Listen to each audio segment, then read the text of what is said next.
On nous a présenté le ciel comme un grand spectacle où Dieu, assis sur un trône, entouré de ses anges, met toute sa joie à se voir adoré, adulé, encensé.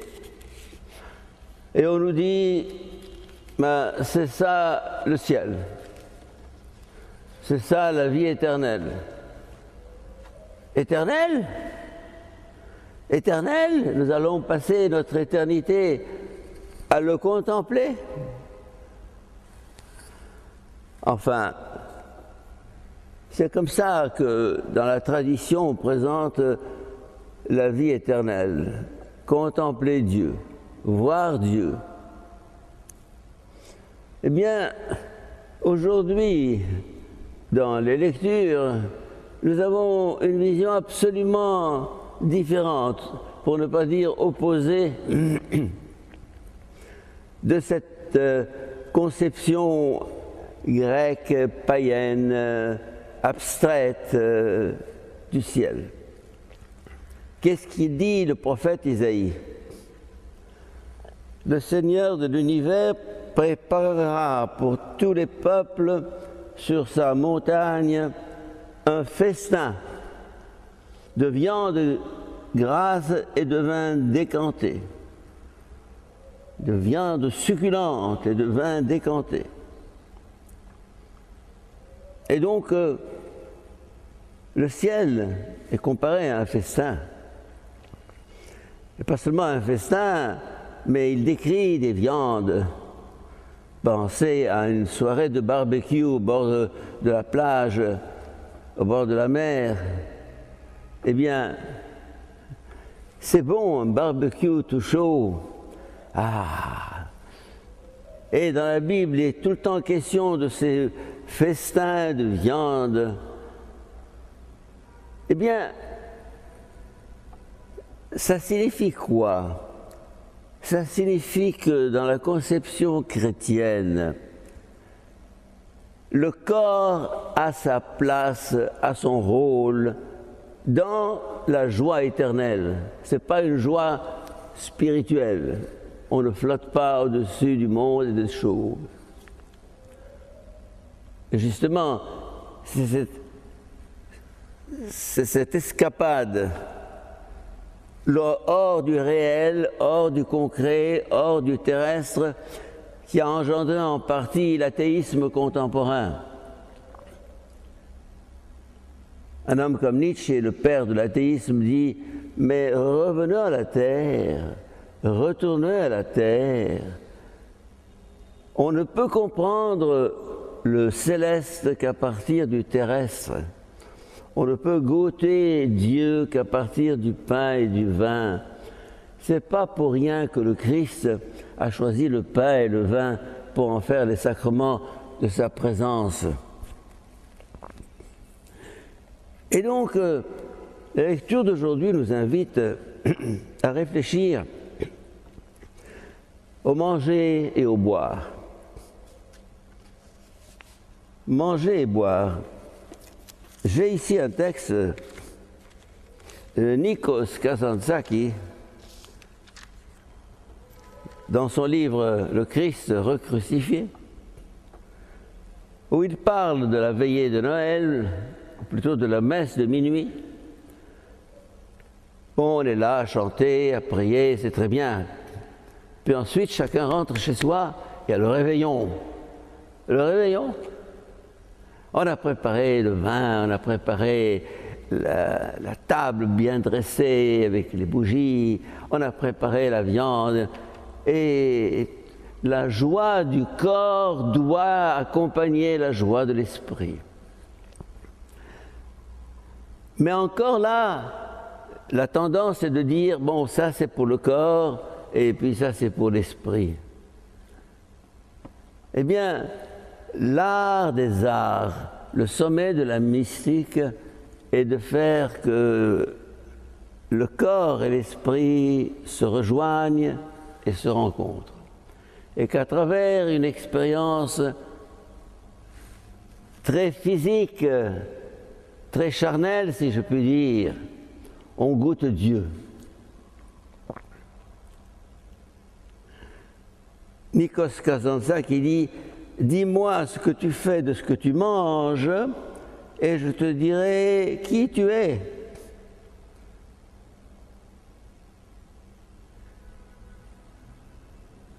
Divine est la force impérissable qui transforme la matière en esprit. Notre corps est une machine à faire de l'esprit. On mange, on boit, et on pense et on aime.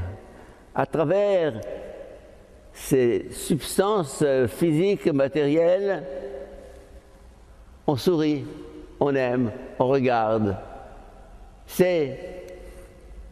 Cette alchimie divine du manger et du boire est impressionnante. Et justement, un homme comme Khalil Gibran, dans son fameux livre « Le Prophète », qu'est-ce qu'il dit? Il parle de manger et du boire, lui aussi. Et il dit « Lorsque vous mordez une pomme à pleines dents, dites-lui en votre cœur « Tes semences vivront dans mon corps, et les bourgeons de tes lendemains fleuriront dans mon cœur. » Ça veut dire que être capable de manger et de boire comme si on priait, en faire un acte mystique, un acte spirituel. Pourquoi cette séparation? Bien sûr, il y a le danger de la gloutonnerie, on bouffe. Alors ce n'est plus manger et boire, c'est bouffer. Bouffer comme des bêtes, comme des animaux. Ou comme dans certains festins, on se lance sur la nourriture, on est là à se remplir le ventre. Ça, ce n'est pas manger et boire. Se remplir le ventre, ce n'est pas manger et boire. Il y a un art de goûter, de savourer, de déguster. Goûter, savourer, déguster. C'est à la fois très sensuel et très spirituel, très charnel et très divin. Je dirais, la vie spirituelle trouve son sommet lorsque le charnel et le spirituel se rencontrent, se rejoignent pour ne plus faire qu'une seule expérience. Ceci me rappelle un texte de Charles Péguy, ce fameux auteur français,